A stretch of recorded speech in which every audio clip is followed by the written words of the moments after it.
नमस्कार दोस्तों, उषा की आवाज चैनल में आप सभी का स्वागत है। हमारी आज की कहानी है सच्चाई। मैं 10 साल की एक छोटी बच्ची थी तब मेरे पापा एक एक्सीडेंट में चल बसे। मेरे पापा मुझसे बहुत प्यार करते थे। मेरी माँ ने उनके बाद दूसरी शादी कर ली।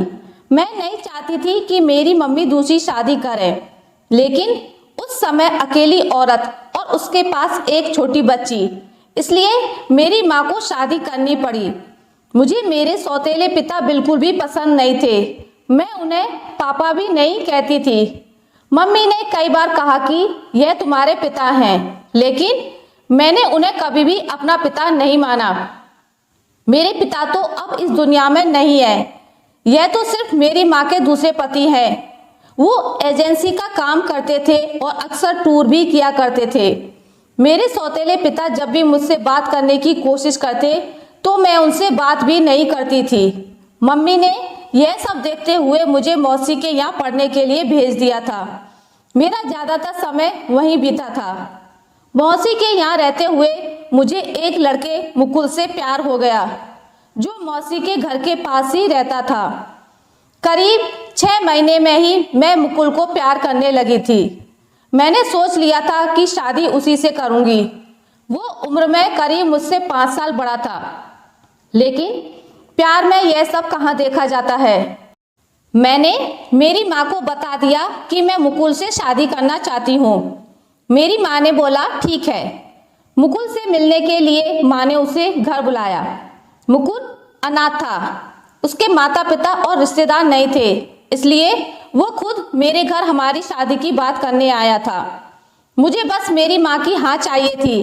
पिता से मुझे कोई मतलब नहीं था, लेकिन वो भी वही थे जब मुकुल माँ से बात करने आया था। माँ को मुकुल पसंद आ गया। मैं बहुत खुश थी। मुकुल चला गया और मम्मी भी कुछ काम से बाहर गई। जब मैं घर में अकेली थी तब मेरे सौतेले पिता मेरे पास आए और बोले, तुम उस लड़के से शादी नहीं करोगी। मैंने कहा, आपसे किसने पूछा है, चले जाइए यहाँ से। मैं वहाँ से जाने लगी तब उन्होंने मेरा हाथ पकड़ा और फिर कहा, तुम इस लड़के से शादी नहीं करोगी। इस बार उनकी आंखों में थोड़ा गुस्सा था। मैंने कहा, मेरा हाथ छोड़िए और मुझसे दूर रहिए। मैं अपने कमरे में आ गई और दरवाज़ा बंद कर लिया। जब माँ आई तब मैंने उनसे कहा कि तुम्हारा पति मेरे साथ बदतमीजी कर रहा था। माँ ने कहा, चुप रहो, कुछ भी उनके बारे में मत बोलो, वो हमेशा तुम्हारा भला सोचते हैं। मेरी माँ की आंखों पर तो जैसे पट्टी बंधी थी। माँ ने फिर रात में मुझसे बोला कि क्या यह लड़का मुकुल सही है? तू अच्छे से जान पहचान निकलवा लेना। मुझे समझ आ गया कि उन्होंने इनके कान भर दिए हैं। मैंने माँ से कहा, खोट मुकुल में नहीं है, तुम्हारे पति में है। वो मेरी शादी नहीं होने देना चाहते। पता नहीं उनके दिल में क्या है, लेकिन मैं मुकुल से ही शादी करूंगी। मेरा फैसला मेरी माँ अच्छे से जान चुकी थी, इसलिए हमारी शादी तय हो गई। शादी की तैयारियां होने लगी। मैं बहुत खुश थी। इस दौरान मैंने उनकी आंखों में अजीब सी बेचैनी देखी। मुझे साफ दिखाई दे रहा था कि वो नहीं चाहते कि मेरी शादी मुकुल से हो। आखिर कौन सा सगा बाप ऐसा सोचेगा, लेकिन वो मेरे पिता नहीं थे। आखिरकार शादी का दिन आ ही गया। सुबह मैं अकेले में मुकुल से छत पर बात कर रही थी। जैसे ही मैंने फोन रखा, मेरे मुंह पर किसी ने पीछे से रुमाल रख दिया और मैं बेहोश हो गई। जब मुझे होश आया तब मैं एक कमरे में कैद थी। मेरा मुंह भी बंद था। मेरी शादी वाले दिन मुझे यहाँ उठाकर कौन लाया? थोड़ी देर बाद कमरे का दरवाजा खुला और सामने थे मेरे सौतेले पिता। उन्होंने ही मुझे कमरे में कैद किया था। आखिर वो मुझे यहाँ क्यों उठाकर लाए? मुझे वो पसंद नहीं थे, लेकिन वो इस हद तक गिर सकते हैं मुझे नहीं पता था। ऐसा तो मैंने उनके बारे में नहीं सोचा था। मैं यही सब सोच रही थी तब वो बोले, मैं तुम्हारी शादी उस लड़के से नहीं होने दूंगा। वो खाना लेकर आए थे। उन्होंने मेरा मुंह खोला। मैंने पूछा कि आखिर तुम क्या चाहते हो?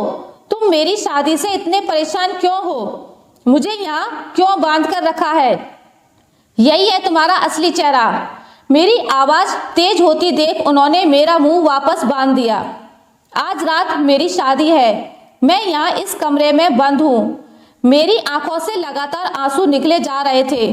मैं सोच रही थी कि सारी गलती माँ की है जो इस आदमी से शादी कर ली। रात को फिर वो कमरे में आए। इस बार कमरे में आते ही कहा, आज तुम्हारी शादी थी, लेकिन मैं नहीं चाहता था कि तुम उस लड़के से शादी करो।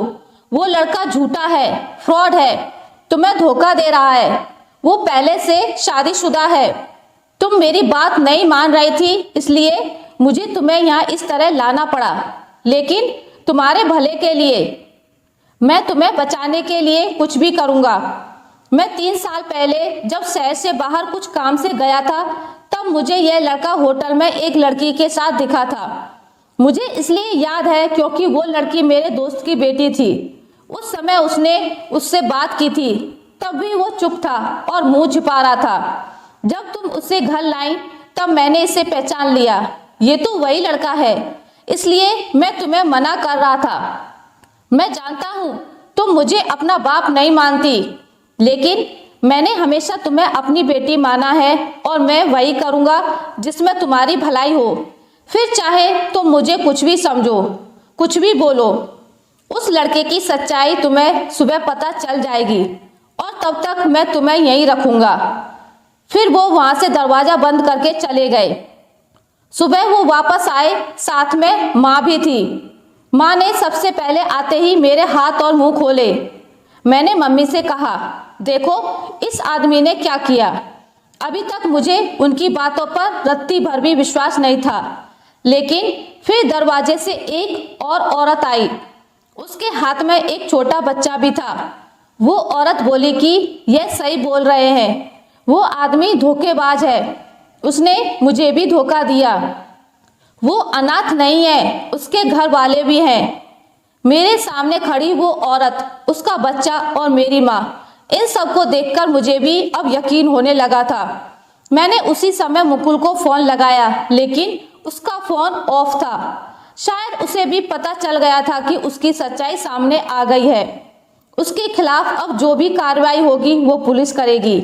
मेरे पिता उसके बाद भी मुझसे बात नहीं कर रहे थे।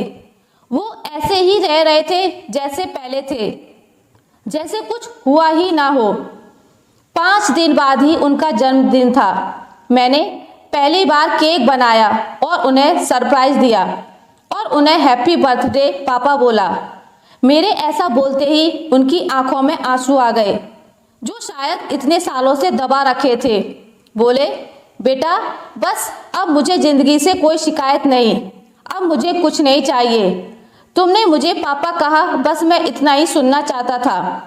तब मुझे समझ आया कि मैं इंसान पहचानने में कितनी कच्ची हूँ। मेरे सामने मुझे इतना प्यार करने वाले पिता थे, उनका मैंने कभी सम्मान नहीं किया और बाहर उस मुकुल की झूठी बातों में आ गई। मेरे पिता ने ना सिर्फ मेरी ज़िंदगी बचाई, बल्कि मुझे यह भी बताया कि मैं कितनी गलत थी। आशा करती हूँ आपको मेरी आज की कहानी अच्छी लगी होगी। अगर आपको मेरी कहानी अच्छी लगी है तो इसे लाइक करें, ज़्यादा से ज़्यादा शेयर करें, और अगर आप मेरे चैनल पर नए हैं तो इसे सब्सक्राइब करना ना भूलें। मिलते हैं एक नई कहानी के साथ, तब तक के लिए नमस्कार।